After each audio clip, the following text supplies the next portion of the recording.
Hello, so we are about 2.5 to 3 weeks away from my surgery, and we are freaking out. So I figured I was going to just start documenting this because looking online for resources and YouTube and all these things, can't quite find what I'm looking for. Yeah, I decided to document this and maybe help somebody else. Like I said, we are about 2.5 to 3 weeks till surgery day. I'm having a breast explant and lift, and we're also adding a little lipo here and there, you know. I wanted to get lipo on my double chin because it's been a huge insecurity. And then I was like, what makes you happy? Like, do what makes you happy. We're getting the love handles and the stomach snatched. 10 years ago or 11 years ago, I did the same thing, pretty much documented my breast augmentation surgery, and I did have it on YouTube. And it was around the time where YouTube was just starting out. Not a lot of people were talking about their surgeries, and I did it because the same reason. Like, I went online looking for kind of resources and like help to see what I was gonna go into and expect, and I didn't quite see it or find it. So I'm doing the same. I had a breast augmentation when I was 21 years old. And I'm originally from South Florida. Did it with Dr. Paul Wigoda in Fort Lauderdale. Had like this painless procedure for your breast augmentation. And I kid you not, that was like literal, like legit painless. I remember going to IKEA the next day, pushing the carts. I was totally fine. Everything was great.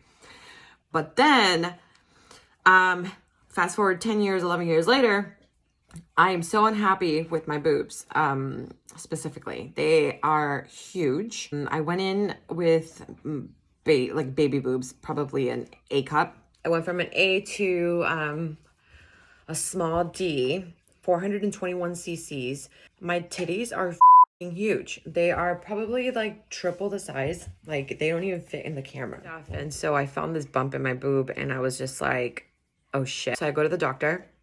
He basically is like, I don't know what this is. Like, it doesn't feel like a tumor. It doesn't feel like a cyst, which I thought it was. It feels like a foreign object on top of your implant. And I was like, so I took it as like the universe letting me know that, hey, we can't sleep on this surgery. It's been 10 years, like thinking about the explant for a while, but it wasn't top of priority. Like, it wasn't on my list. It was just something that I thought, well, I hear you loud and clear. Let's just get this done. So I called up the original doctor, Dr. Wigoda, as mentioned, and I was like, get me in as soon as possible. I want these out. This is why the explant is happening. I'm a little concerned about what they'll find. As of right now, I was advised to maybe do a sonogram or an MRI. But after I talked to my doctor and the nurses there, they were like, look, regardless of what it is, we're still going to have to take it out anyway. So let's just do it all at once. So they were like, let's just get them out. If we find something that's not normal, we'll just biopsy it. So I'm like, that works for me. I want everybody to kind of see what I'm working with. So yeah, let me show you what my body looks like right now. Also, keep in mind, I've been working out consistently for 7 months, and I'm on a weight loss journey. So is why I'm keeping myself like accountable after the surgery, because I'm trying to get healthier. I'm trying to lose some weight. I'm the heaviest I've ever been. But the lipo is not to help with fat loss. It's definitely going to help me contour the shape of my body. And then afterwards, the plan is to continue with the weightlifting. And I mean, you can see I have a lot of muscle mass, but there's still fat under there. So the working out has been great, but my body shape is still not how I want it to be.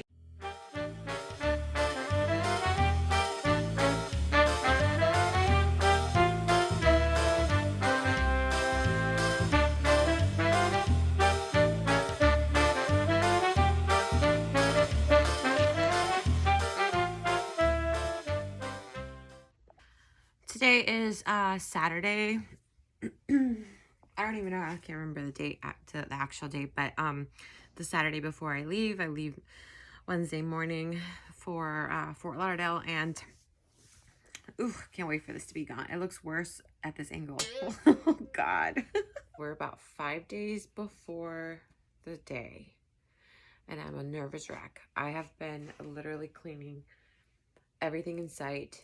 It's like you almost feel like you're getting like nesting, like you want to nest, like when you're pregnant and you're expecting, and so like you just want to like clean stuff. Well, my anxiety shows up in that way where like I have to clean everything. So I've gone through my closets, gotten rid of clothes that I know that aren't going to fit anymore. I've gone through my kitchen stuff, just anything to like ease the anxiety, because it's coming up pretty fast. And so that means that I've also been packing. So I'm going to show you a couple things that I have ready to go. I have my suitcase here. This is my dog. This is my girl Autumn.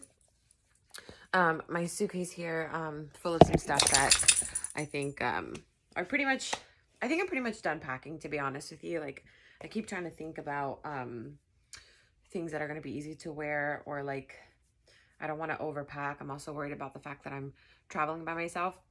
A big worry is like at the airport, post-op, trying to like haul this like freaking suitcase. So I'm trying to keep it really light. But anyway, I just got my foam boards in from Amazon.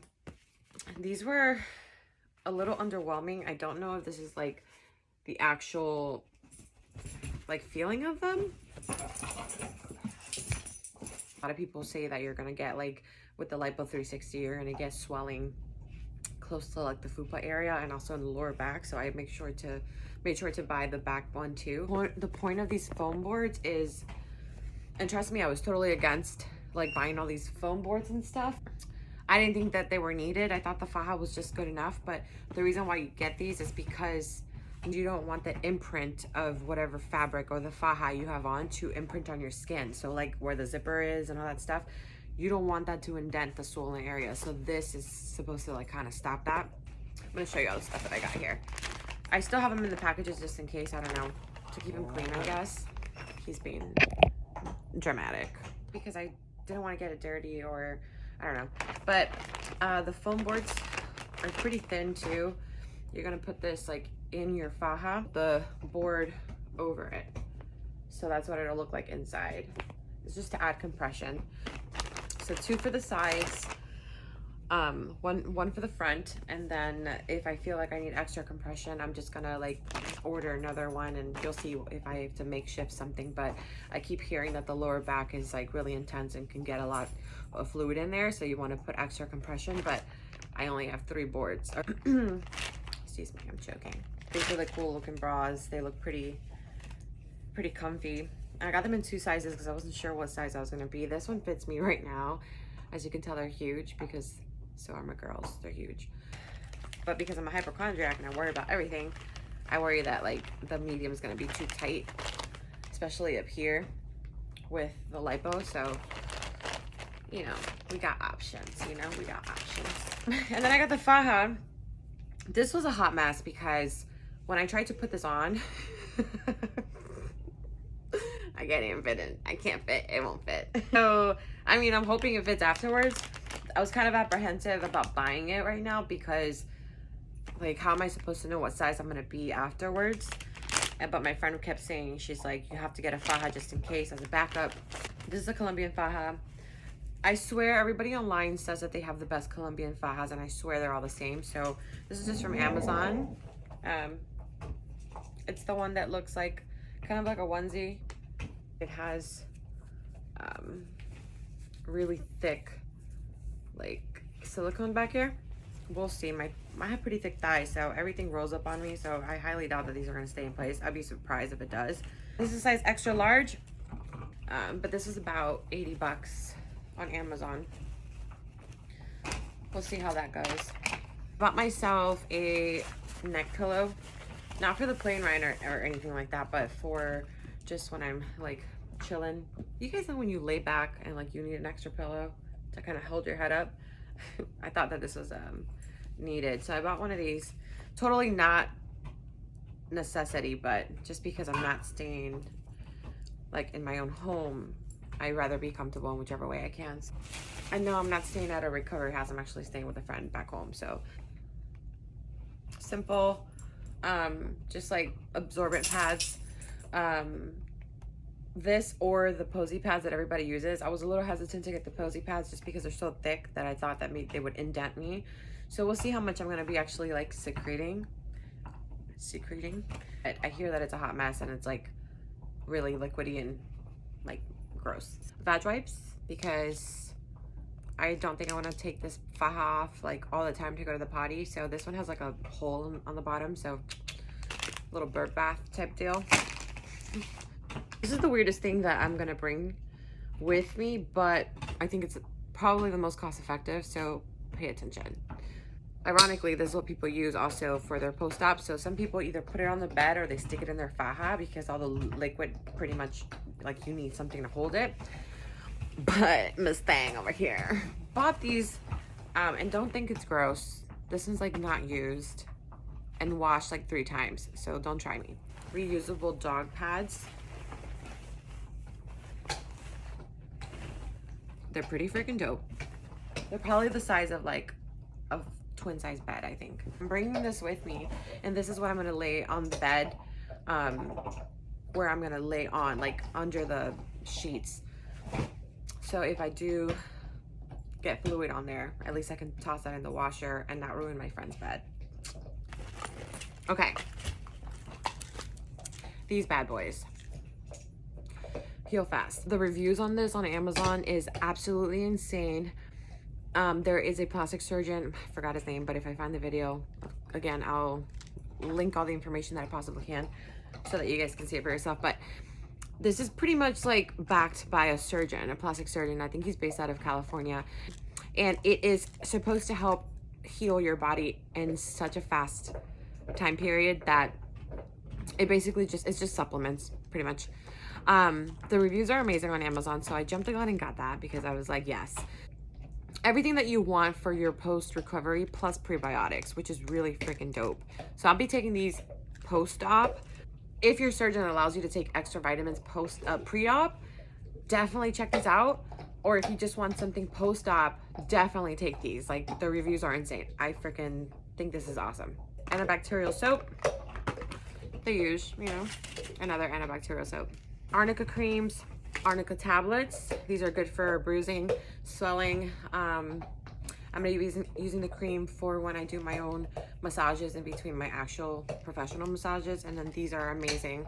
I've had rhinoplasty done, and I've also used arnica for when I did my breast implant augmentation like 11 years ago or something, and those were bomb. Brought some surgical tape with me, Bactrin for my incision sites, and then this is for your, you know, your yoni. So like, you know, in between the bird baths, you know, you spray your thing. Stool softeners. Girl, you will not be able to use the bathroom. If it's one thing that I remember from like having surgery period was like the immense, my body did something really weird. I went like 5 days without using the bathroom. Like for my breast aug, it was miserable. I tried everything. TMI.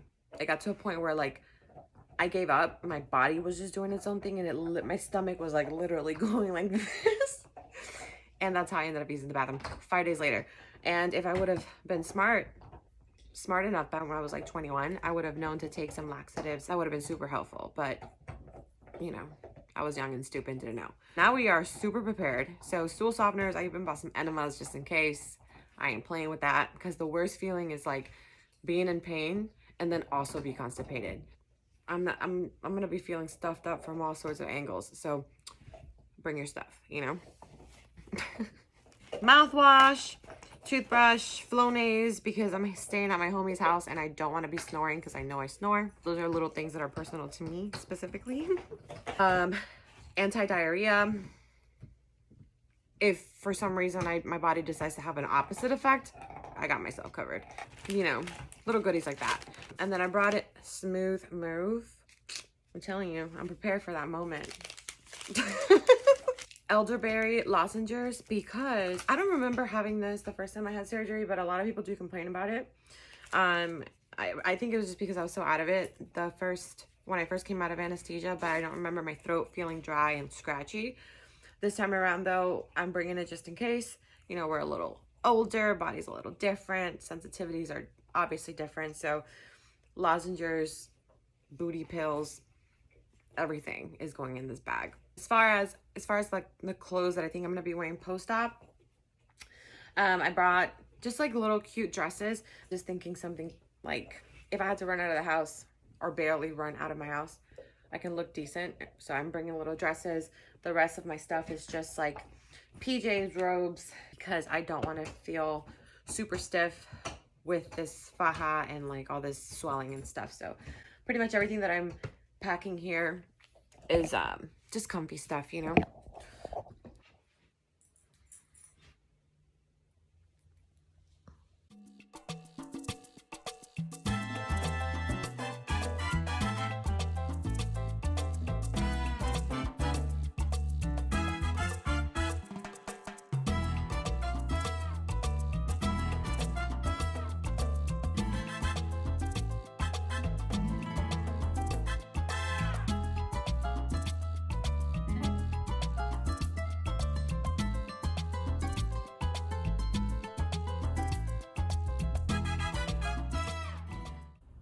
Hey guys, so it is the night before surgery, and today was a pretty long day.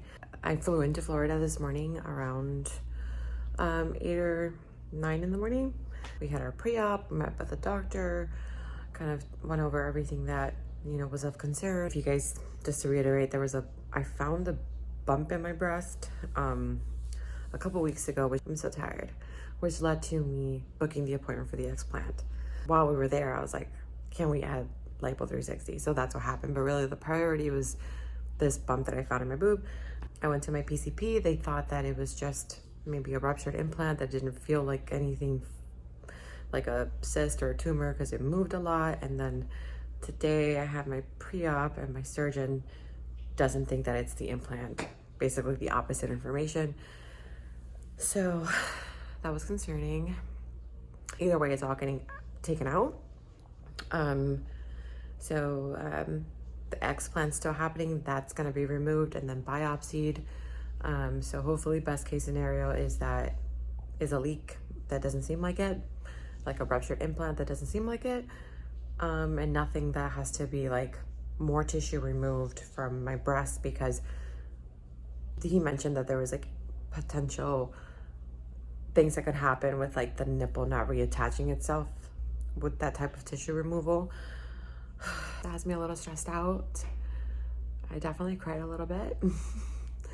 He's talking about how like the nipple can fall off and it can turn black, and then mentioned cancer, and he mentioned all these things that could be possibilities, but we won't know until we get biopsied. You know, that's just like scary. But I'm gonna show up tomorrow at noon for the surgery. I did some soup earlier to kind of just have that ready for me to go, so I don't have to think about eating or cooking or anything for the next like 2 days or so. Prescriptions are filled. You know, we're pretty much good. So you guys would see me probably really tired because I don't think I'm going to be able to vlog from the doctor's office. But I'll try to get whatever I can and let you know how I'm feeling as soon as I'm done with surgery. So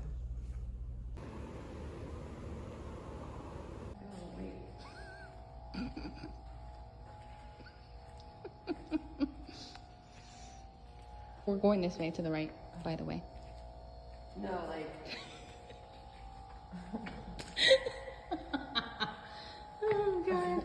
Wait until you see this later, like when you're favorite grandma. no. I'm the hottest bitch in Fort Lauderdale. Okay. Look at how skinny. Am I really fit? Am I really? Am I snatched? Yeah, you are. Yes.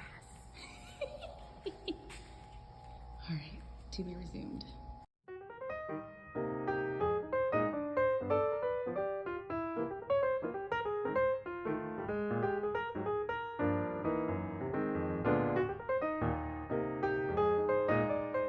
Tell me why I thought I was recording and I wasn't for like 10 minutes.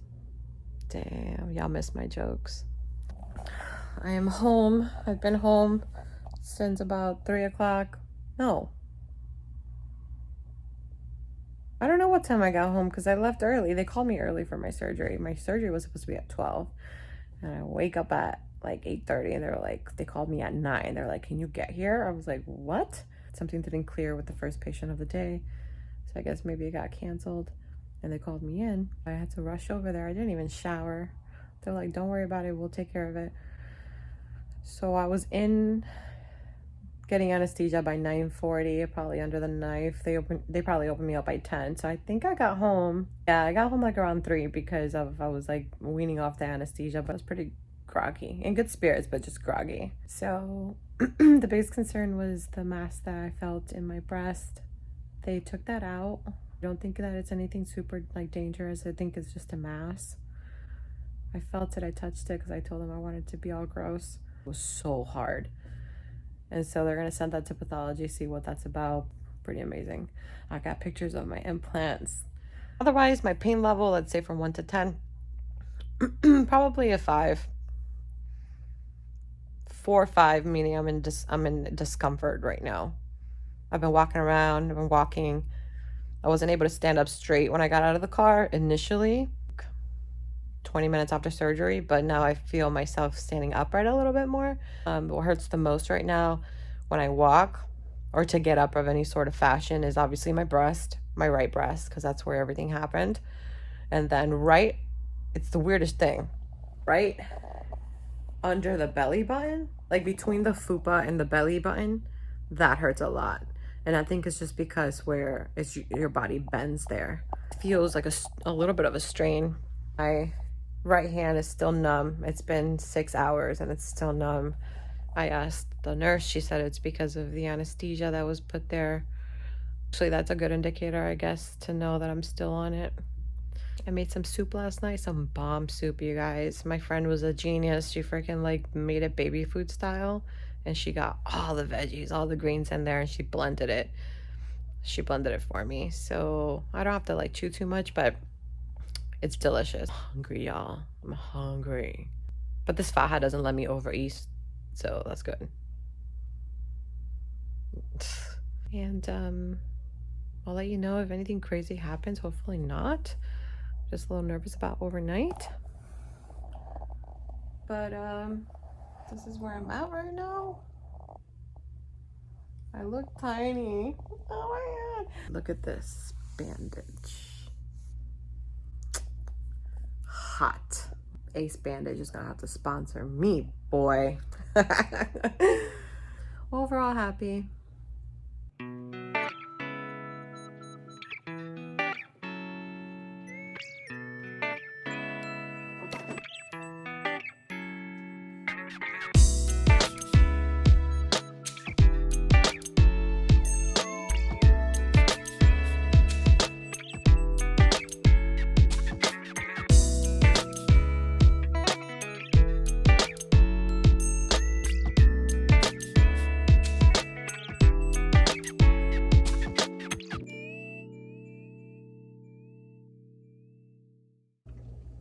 So today is officially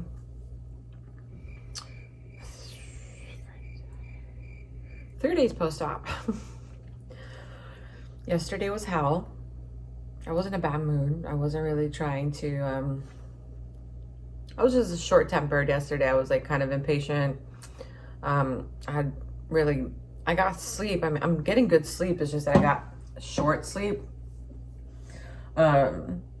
And then that kind of trickled down into the rest of the day. I was so uncomfortable. I tried my first lymphatic massage and she couldn't even touch me.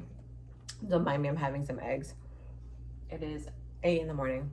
The lady couldn't even touch me, and I was a little frustrated because all I wanted was to feel like alleviated.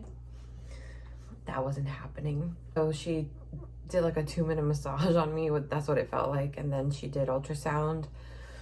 And then I don't see her until Tuesday, which is when I fly out. So at this point, the pain, it's not about pain. You just feel so stuffed and stiff. That is what causes pain eventually. Otherwise, like, I'm okay. Moving around, getting up and stuff, I'm okay. Much better than like the first 2 days. But I'm frustrated because I can't touch my skin and not hurt or feel tender. And I need to touch it. So today I'm going to try to give myself a little massage to get some things moving. What's happening is that the fluid builds up. I'll show you guys in a second, but the fluid builds up and it gets so swollen that it gets hard, and that is, you have to break that up, and it hurts so bad. And I bitched out because I couldn't do it. So I have to try to work with myself today, be a little bit more patient. She was doing it kind of fast too, and I was just like, But even though my doctor recommended against the lymphatic, like every doctor is different. My doctor said I didn't need it. On night 1, I was like, listen, I felt my thighs getting like bigger. Oh, I got a new faja. A little bit more about that in a second. The first night, I felt my thighs like swelling. Like it felt like I was just like, before I went to bed. I was like, that don't feel right. And the doctor called me, and I ended up telling him, like, I'm gonna cut this faja on my leg because this isn't working. So I got all those bruises there. This was a lot darker. I think the faja that he put me on into the hot, like after I left the surgery, was way too small for me, and it was too much compression, and it was way uncomfortable, and it was causing swelling and lumps in different areas. I wanted to be compressed, but I was getting burns. So I knew that I needed to find another faja. The one that I brought was too small. my backup was too small. But anyway, yesterday I went to the store and was able to find one. What's up with the boards today, and I feel a lot better. My legs feel better too. Guys, I'm telling you, when I went to go lay down on the bed, it felt like my thighs were gonna rip. That's how much tightness was around it. I opted for a bigger size, and then just the boards while I can. And then as I get smaller, I'll just move into the next one, or just get this one, like, sewn in or whatever. But that shit was tough. And hopefully I'm feeling better by this evening. So yeah.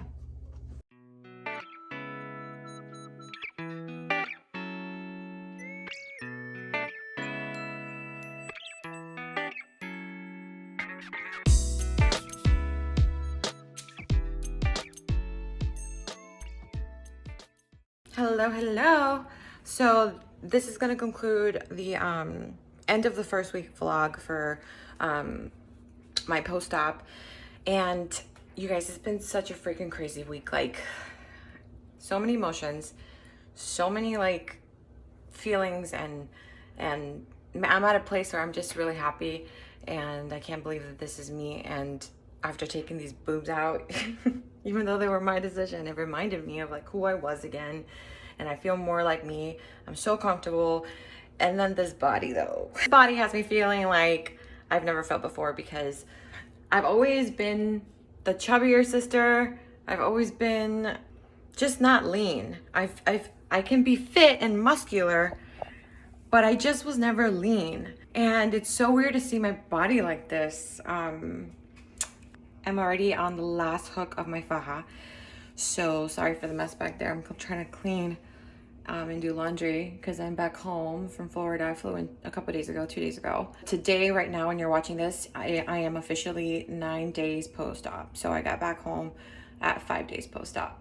I didn't record much between day 4, 5, 6 because really I felt the same. There was nothing really totally different. It was uncomfortable a little bit, but I was very mobile, almost too mobile, I say. I've been trying to learn like different ways to help myself with the swelling, because I learned that the swelling happens more towards like the end of the day when I'm finally done like chilling and like not being crazy and cleaning and going to the stores or whatever. But I'm gonna show you what I look like, and then stay tuned for part 2, because I'm gonna take you guys on this journey until I am fully healed. So I hope you guys enjoy this. So I'm on the last hook. I have 4 hooks on this one. This faja is a extra large. And I started to feel like last night I wasn't getting enough compression. So today I showered, did my massages, took some tea, and moved it to the last hook. All this right here is very swollen. When I move, when I even like palpitate my skin, you can see like the swelling. So it tells me that I'm obviously gonna shrink a lot more. Y'all, I don't know if it's the faja or what, but this booty, I mean, I had a little booty, but this booty is insane. This is what I'm looking like from the back. Hopefully this is not a horrible view. And then let me see if I can show you my chin. I took a before and after photo of my chin, and it was so bulbous right here. This right here was super bulbous. And this came out a lot more. I'm gonna insert a before and after photo so you guys can see it. Ooh.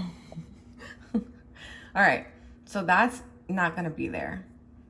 This here is also swollen. I haven't really been wearing my compression thing because that is such a pain in my ass. I hate it. I just have a little bruise right there, nothing crazy. And I'm just gonna let it heal, do its thing on its own. I'm not sure if I'm gonna continue wearing the boards because let me tell you, I mean, the boards, actually no, I returned the boards, the hard boards. I was like, screw this. Let me tell you something. It is so uncomfortable that you literally cannot even like sit. Sanitize them and return them, of course. For anybody that's gonna say something. What I do have are the foam. The foams are dope. Those are uncomfortable as hell. If I feel like I'm super swollen one day, I put them on and I'll go to sleep with them, but I'm not trying to walk around with them. It does add a little bit of compression. My PT, I had a lady who came to my house who was doing my massages. She's a doctor, and she was the lymphatic massages with a PT for people with lymphedema, sorry. It's way different than how these people in Miami do the lymphatic drainage. We could talk about that in a different, I'm gonna do some research on that because y'all don't need to be in pain. There are certain things that are required if your drains are open. Like if you don't have drains and your incisions are open, you have to kind of help yourself and push the fluid out. That's different. That's a lymphatic post-op massage. But a lymphatic drainage massage is not painful. It's like barely touching the skin. But anyway, yeah. So we are 90s post-op. I'm chilling. I'm feeling good. Compression socks are the jam. I learned that the hard way. My bruises are still there. Legs are getting better, but my butt and my entire ass is like purple right now. But anyway, if you guys have any questions, let me know. Talk to you later.